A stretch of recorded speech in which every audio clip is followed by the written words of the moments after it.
জাতীয় নাগরিক party NCP আগামী নির্বাচনকে গণপরিষদ নির্বাচন ঘোষণার দাবি জানিয়েছে। দলটির নেতারা বলেছেন, জুলাই সনদের আইনি ও সাংবিধানিক ভিত্তি নিশ্চিত করতে হলে গণপরিষদ নির্বাচন জরুরি।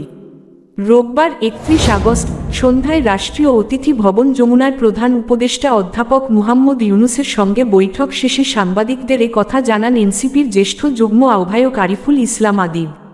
এনসিপির পক্ষ থেকে বৈঠকে অংশ নেন মুখ্য সংগঠক দক্ষিণাঞ্চল হাসনাত আবদুল্লাহ, জ্যেষ্ঠ যুগ্ম সদস্য সচিব তাসনিম জারা ও জ্যেষ্ঠ যুগ্ম মুখ্য সমন্বয়ক আব্দুল হান্নান মাসুদ। প্রধান উপদেষ্টার সঙ্গে ছিলেন আইন উপদেষ্টা আসিফ নজরুল, শিল্প উপদেষ্টা আদিলুর রহমান খান ও জাতীয় নিরাপত্তা উপদেষ্টা খলিলুর রহমান। বৈঠক শেষে আরিফুল ইসলাম বলেন, জুলাই সনদের আইনি ভিত্তি ও সাংবিধানিক স্বীকৃতির জন্য আসন্ন নির্বাচন অবশ্যই গণপরিষদ নির্বাচন হতে হবে। এর মাধ্যমে ৫৫ বছরের সংকট ও ব্যক্তিকেন্দ্রিক শাসনের স্থায়ী সমাধান সম্ভব হবে। তিনি আরও জানান, জুলাই গণ অভ্যুত্থানে শহীদ ও আহতদের পুনর্বাসন, চিকিৎসা ও নিরাপত্তা এখনও নিশ্চিত হয়নি। এনসিপি সরকারকে এই বিষয়ে পদক্ষেপ নেওয়ার আহ্বান জানিয়েছে। এছাড়া সংযুক্ত আরব আমিরাতে আটক সমর্থকদের দেশে ফেরাতেও সহযোগিতা চেয়েছে দলটি।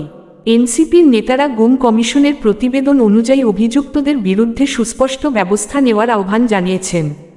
একই সঙ্গে নির্বাচন কমিশনের নিরপেক্ষতা ও সক্ষমতা নিশ্চিত করতে প্রধান উপদেষ্টার সক্রিয় ভূমিকা কামনা করেছেন। বৈঠকে জাতীয় পার্টির সাংগঠনিক কার্যক্রম নিষিদ্ধ করার পক্ষে মত দেয় এনসিপি। এ প্রসঙ্গে আরিফুল ইসলাম বলেন, আওয়ামী লীগ ও জাতীয় পার্টির মধ্যে পার্থক্য নেই। আওয়ামী লীগের কার্যক্রম স্থগিত হলে জাতীয় পার্টিরও কার্যক্রম স্থগিত হওয়া উচিত। এদিকে গণধিকার পরিষদের সভাপতি নুরুল হক নূরকে দেখতে দলের আহ্বায়ক নাহিদ ইসলামের নেতৃত্বে ঢাকা মেডিকেল কলেজ ঢামেক হাসপাতালে গেছেন জাতীয় নাগরিক পার্টির এনসিপি কেন্দ্রীয় নেতারা। চীন সফর শেষে দেশে ফিরে এয়ারপোর্ট থেকে সরাসরি হাসপাতালে যান তারা।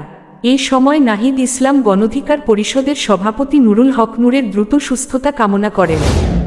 একই সঙ্গে হামলায় জড়িতদের বিচার নিশ্চিতের দাবি জানান তিনি।